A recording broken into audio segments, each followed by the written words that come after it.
Hello, good evening. You're watching the news at 6 on Rajya Sabha television with me, Frank Pereira. Here are this evening's headlines. Upper House adjourned due to lack of quorum after repeated disruptions in the Lok Sabha. Government demands apology from opposition for not allowing the House to function.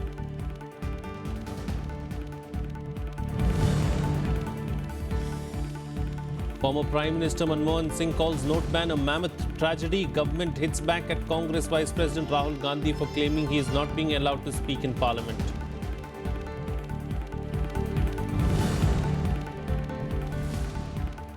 On the 15th anniversary of the 2001 Parliament attack, Rajya Sabha pays homage to martyrs who laid down their lives in foiling the attempt of the terrorists.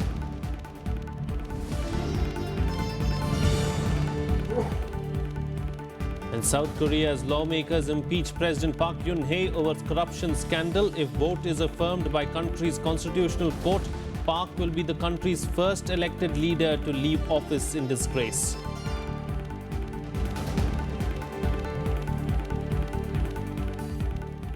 Well, the government's decision to scrap import duty on wheat drew the opposition's ire in the Rajya Sabha on Friday. The opposition termed the move anti-farmer and demanded revocation of the order. The government, however, stressed that sufficient stock of wheat is available in the country and the decision was necessitated as domestic prices were inching up. No business could be transacted as the standoff over this issue led to several adjournments through the day. The government's decision to scrap 10% import duty on wheat drew flack from a united opposition in the upper house on Friday. Leading the opposition charge, CPM MP Sitaram Yechuri tendered a notice under Rule 267 seeking suspension of business to discuss the issue. Yechuri alleged that the government's move reeked of ulterior motives of catering to the interests of multinational corporations. He also claimed that demonetization, coupled with the decision to scrap import duty, have added to the woes of the farmers that could lead to food riots in the country. Demonetization, there may be food riots. In order to prevent that, they are allowing these sort of zero duty imports, which is shameful for the country. Yechury's stand was corroborated by other members of the opposition as they asserted that the move will destabilize farm income.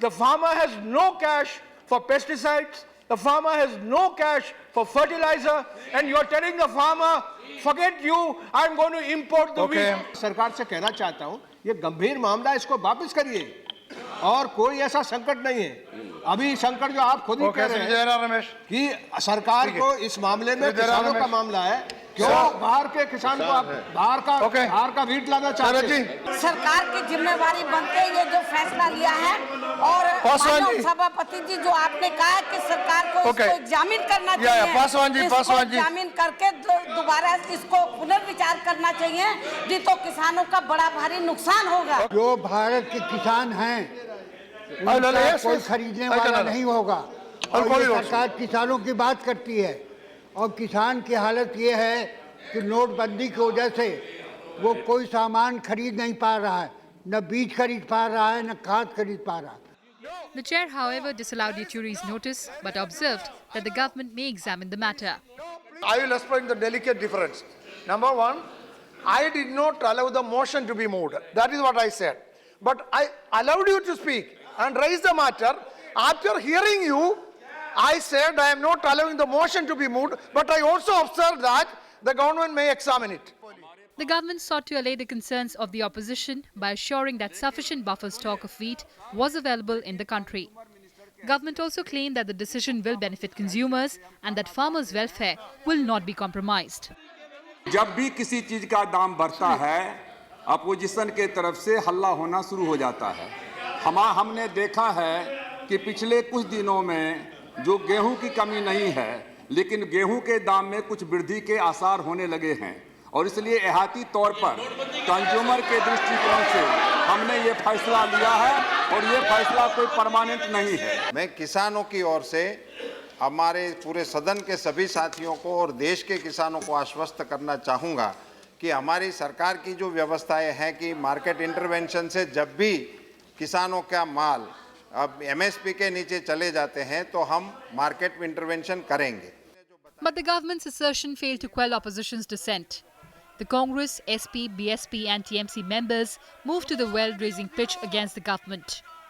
Zero hour and question hour became casualties, even as the chair urged the members to allow the House to function.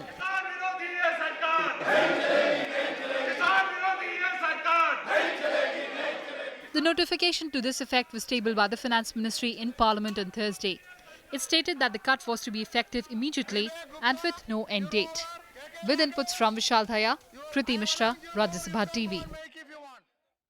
Well, the demonetization issue resonated in the Rajya Sabha on Friday. TMC MP Sukhendu Shekhar Roy claimed that 111 people have died due to the government's decision to scrap high-value currency notes. Roy demanded that an obituary reference be made in the House condoling the loss of their lives.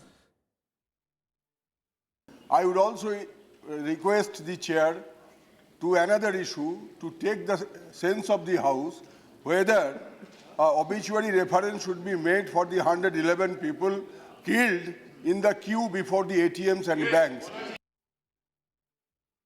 Well, opposition uproar disrupted proceedings in the Lok Sabha on Friday too. While the Congress demanded that a discussion be held, the NDA MPs demanded an apology from the opposition after the president's dressing down on Thursday. With both sides unrelenting, the House was adjourned till Wednesday. Lok Sabha was disrupted on Friday due to opposition uproar on demonetization. Citing the president's remarks on parliamentarians not letting the House function, the government demanded that the opposition render an apology for the disruptions. Question hour was washed out due to the verbal duel between the opposition and treasury benches.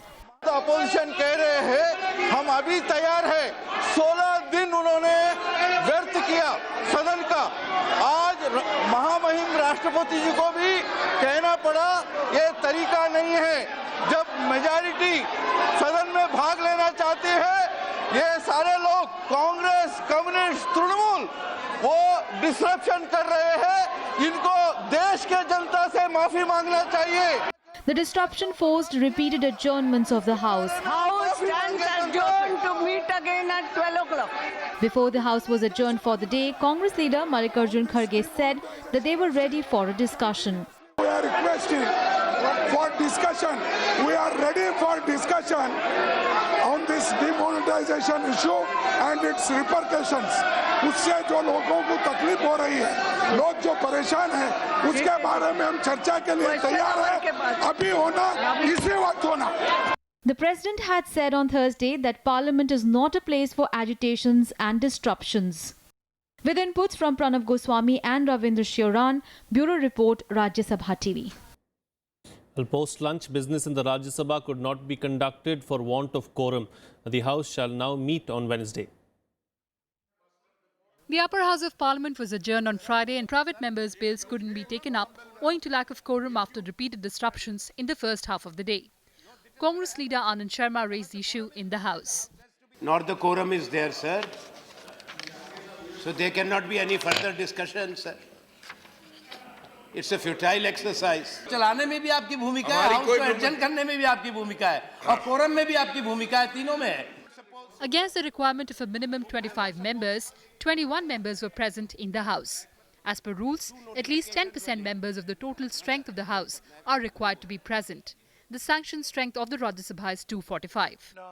Honourable members, since there is no quorum, even after ringing of quorum bell twice, and therefore I am going to adjourn the House. The chair then adjourned the House till 11 a.m. on Wednesday. On Wednesday, the 14th of December 2016. Kriti Mishra, Rajya Sabha TV. Meanwhile, Congress Vice President Rahul Gandhi today accused the government of not allowing him to speak in Parliament on the demonetization issue. He warned that an earthquake would come if he gets an opportunity to speak. Former Prime Minister Manmohan Singh also made a scathing attack on the government, stating that the demonetization decision will cause grievous injury to the honest people who earn in cash. Continuing his tirade against the government, Congress Vice President Rahul Gandhi dubbed the demonetization scheme as the biggest scam in the history of India. Speaking to media persons outside Parliament on Friday, Rahul said he was deliberately being prevented from speaking inside the House as he had a lot to reveal on the purpose behind scrapping old notes. मैं आपको बता रहा हूँ, हिंदुस्तान का history का सबसे बड़ा scam है. पूरा का पूरा मैं अंदर बोलूँगा. मोदी जी बैठ नहीं पाएंगे. if they allow me to speak in Parliament, you will see what an earthquake is going to come. Rahul even claimed that the fact that the Prime Minister was not willing to sit inside Parliament showed his nervousness and unpreparedness. पहले काले धन की बात की, वहां से counterfeit की ओर बहुत दौड़े, काउंटरफिट के बाद कैशलेस में गए।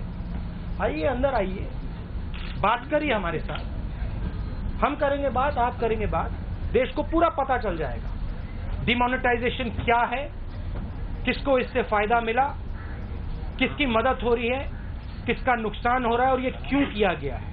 Adding weight to the opposition attack, in an article in an English daily, former Prime Minister Manmohan Singh warned of a ripple effect on GDP and job creation due to demonetization. Calling it a mammoth tragedy, Manmohan Singh said that by declaring more than 85% of the value of money worthless overnight, Prime Minister Narendra Modi has shattered the faith that millions of Indians had reposed in the government of India to protect their money. The government hit back, saying a government that had presided over scams had no right to point fingers at others. The 10 years of Manmohan Singh government saw only scam from 2G to Colgate to Adarsh to Antriksh to helicopter scam, countless scams.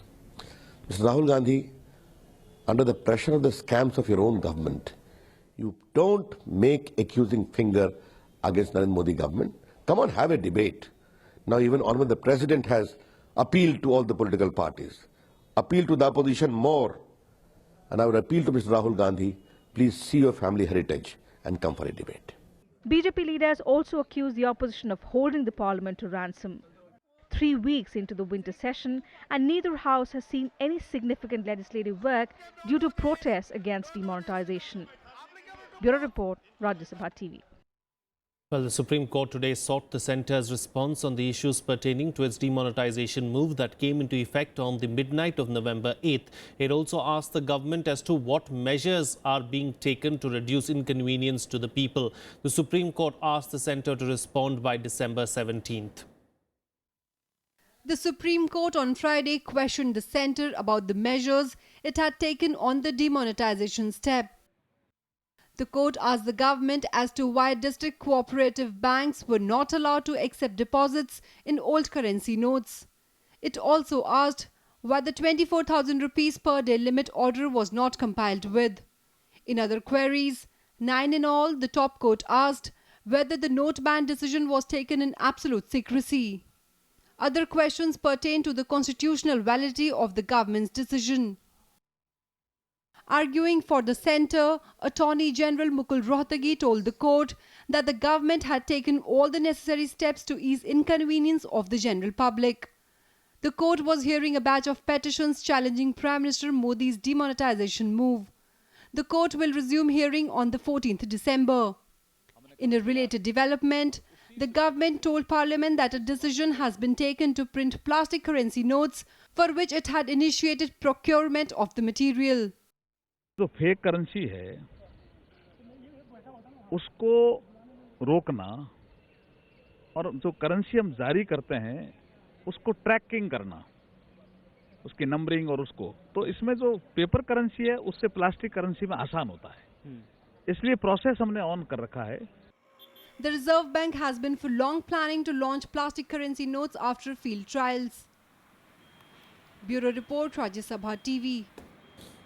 Well, Rajya Sabha paid homage on Friday to the martyrs for the 15th anniversary of the attack on Parliament on December 13th. The House recalled the supreme sacrifice by the security personnel in foiling the attempt of the terrorists. Memories of the cowardly 2001 Parliament attack on 13th of December came alive as the Rajya Sabha saluted the martyrdom of the security personnel who saved the symbol of Indian democracy that day. As soon as the House met for the day, Chairman Mohammad Hamid Ansari recalled the attack on Indian Parliament and paid tribute to the martyrs. Honourable members, the 13th of December 2016 marks the 15th anniversary of the dastardly attack on Parliament House by terrorists.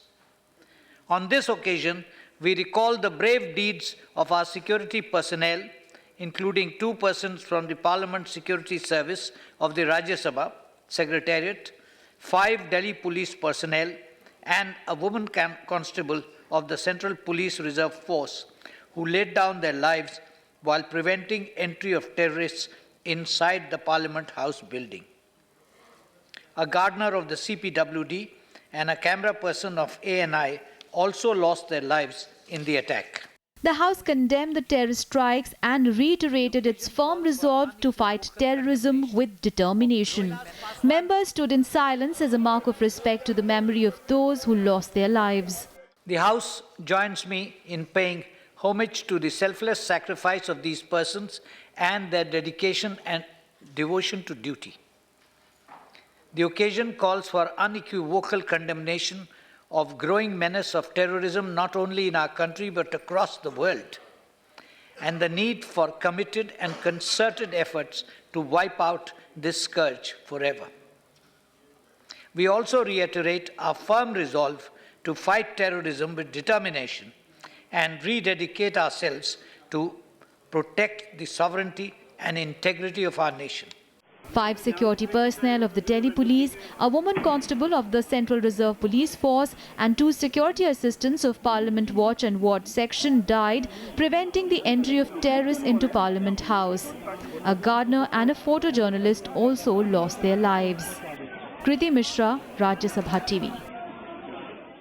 Well, AAP member Bhagwant Mann, who was held guilty by a parliamentary panel of putting the security of Parliament House at risk, was suspended from the Lok Sabha for the rest of the winter session. The 9-member committee headed by Kirit Somaiya tabled its report yesterday, which was approved by the House on Friday. The committee held that the conduct of the AAP member was highly objectionable and showed him bereft of basic knowledge, etiquette and responsibilities of the office he holds. Bhagwant Mann landed in controversy in July after live streaming from Parliament House on social media. The committee urged the utmost need for strict adherence to norms and also asked Mann to refrain from such behavior in the future.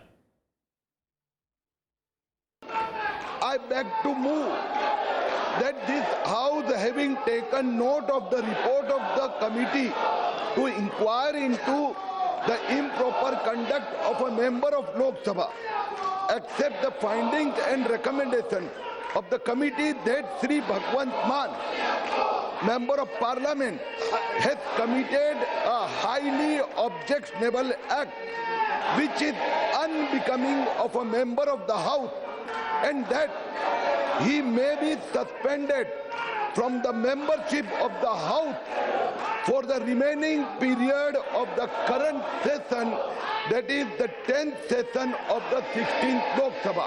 Those in favor में से आए, those against में से no. I think the ayes have it, the motion is adopted. Well, it's time for a short break now, but news and updates will continue on the other side. Stay tuned, we'll be right back.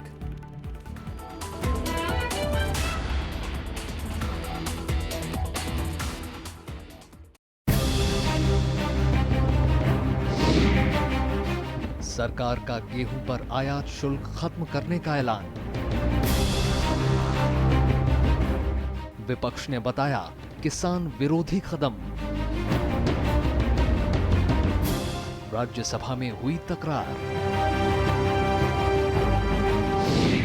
पहली खबर, गेहूं पर सियासत, शाम 7 बजे।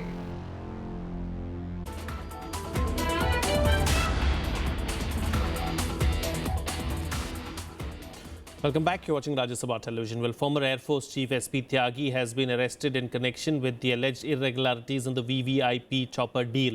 The former Air Chief has undergone repeated questioning on the deal with Augusta Westland, in which kickbacks were allegedly paid to Indian officials and politicians to influence the contract for a dozen VVIP choppers. Retired Air Marshal Tyagi is accused by investigators in Italy and India of helping Augusta Westland win the 3,600 crore rupees chopper contract by tailoring specifications. Well, the Supreme Court on Friday sought an explanation from the government on the sudden appointment of Gujarat cadre IPS Rakesh Asthana. Senior-most CBI officer R.K. Datta was shifted out of the agency days before the CBI director Anil Sinha was to retire. The move was also questioned by the Apex Court. A bench of justices directed the government to respond within a week on why R.K. Datta, who was supervising probe in the 2G and coal scam cases, was shifted without taking permission from the apex court. The court also asked the centre whether due process of law was followed while shifting Datta's department. Additional Solicitor General Tushar Mehta has been asked to respond on December 15th. The Supreme Court had earlier directed that no officer involved in probe of the scams should be shifted without its approval. Rakesh Asthana, an IPS officer of 1984 batch, was elevated as the additional director in the agency on December 2nd when CBI Special Director R.K. Datta, who was reportedly among the frontrunners for the top post, was shifted to the Ministry of Home Affairs as a Special Secretary.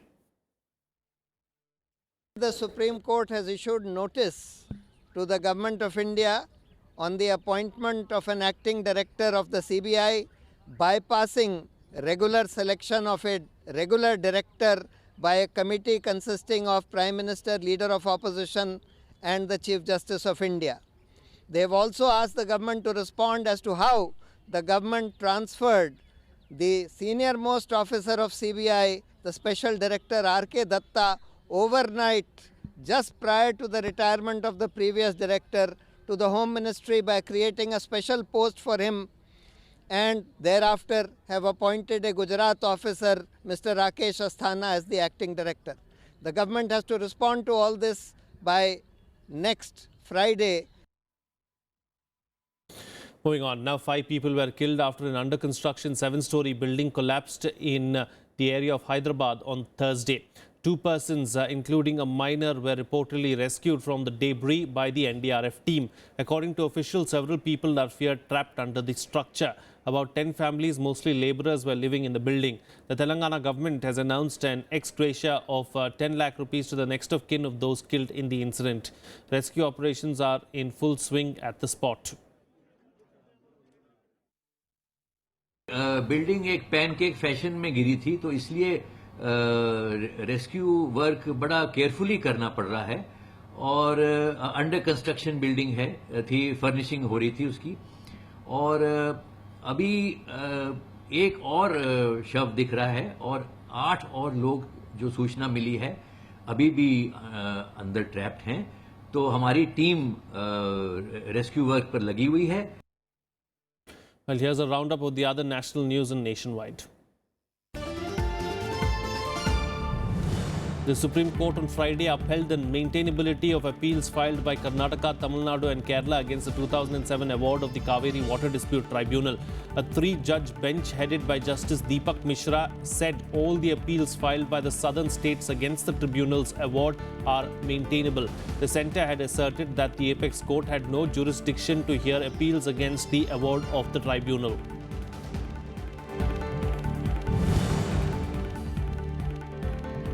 Around 300 out of the 1,400 tourists stranded in the 2 islands of Andamans due to cyclonic weather were rescued on Friday. The Navy, Coast Guard and Union Territory Administration have jointly undertaken a major evacuation drive.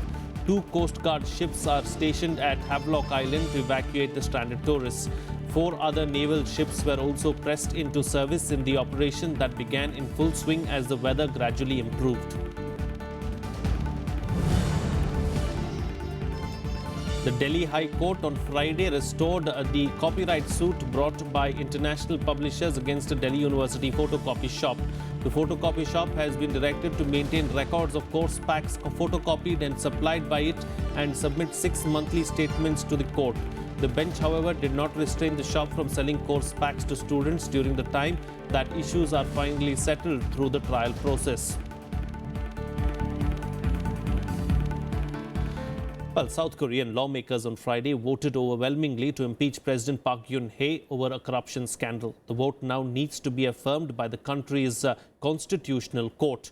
Park has refused to resign, saying she will wait for the court to rule.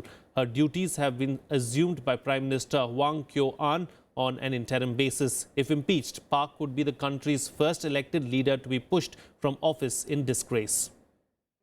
박근혜 탄핵 소추안은 가결되었음을 선포합니다. South Korea's parliament has voted to impeach President Park Geun-hye. The vote passed by 234 votes to 56, more than two-thirds the majority required for impeachment. The country's constitutional court will now deliberate the motion, a process that could take 6 months. Acting Prime Minister Hwang Kyo-ain will hold the post for the duration of the court's deliberation. 저는 국회와 국민의 목소리를 엄중하게 받아들이고 있으며 지금의 혼란이 잘 마무리되기를 진심으로 바라고 있습니다. The result of the vote was expected. Park has faced terrible approval ratings and massive protests since it emerged that her confidant and advisor Choi Soon-sil had access to confidential government documents despite holding no official government position. Choi also allegedly used her relationship with Park to accumulate millions of dollars in donations to her foundations. President Park denied wrongdoing but apologized for her carelessness in her ties with her friend. Meanwhile, thousands of South Koreans took to the streets to celebrate the news. 탄핵 표기를 하는 데 있어서 가결이 꼭 됐으면 좋겠다고 생각을 했었는데 이렇게 가결이 되어서 국민들의 뜻이 받들어졌다고 생각하고 정말 역사적 순간에 중심이 있었다는 것에 좀 뿌듯하고 앞으로 국정 운영을 하는 데 있어서 좀 더 민주적으로 사람들의 뜻이 반영되어서 이런 기가 막힌 일들이 벌어졌는데 누가 이제 또 아직 헌재도 있지만은 뭐 국민의 힘을 보여줬으니까 통과될 것 같고 누가 되든지 뭐 조용히 차분히 좋은 나라, 정의로운 나라가. If court upholds the impeachment, Park would become the first sitting South Korean president to be deposed. In that case, a new election will be held within 60 days. The first female president of South Korea, Park's 5-year term was set to end in February 2018. Bureau Report, Rajya Sabha TV. Well, here's a roundup of the other international news in Global Buzz. Well, a powerful bomb killed at least 6 policemen at a checkpoint in Cairo on Friday, the latest in a series of attacks in the Egyptian capital targeting security forces and officials. The attack occurred in the western Talibia neighborhood of Cairo shortly before the Friday prayers. Security forces cordoned off the area soon after the explosion. There was no immediate claim of responsibility for the attack. Former US Senator and astronaut John Glenn, who gained worldwide fame for being the first American to orbit the Earth, passed away on Thursday. He was 95. News of his death was announced by Ohio Governor John Kasich, who described Glenn as a hometown hero. NASA also issued a statement expressing grief over Glenn's demise. Glenn was the third US astronaut in space. His long career in space included 2 space flights. The US Congress has refused to release $400 million in aid to Pakistan unless Defense Secretary Ashton Carter certifies that Islamabad is taking demonstrable steps against the Haqqani network. The terror group is accused of targeting American interests in Pakistan.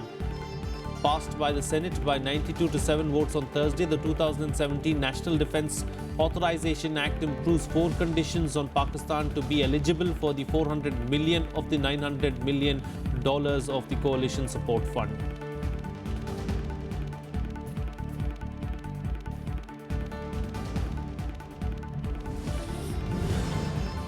Well, moving on to some sports news now. And in cricket, India ended day 2 of the 4th test in Mumbai at a score of 146 for 1, trailing England by 254 runs after the visitors ended their first innings at 400 runs.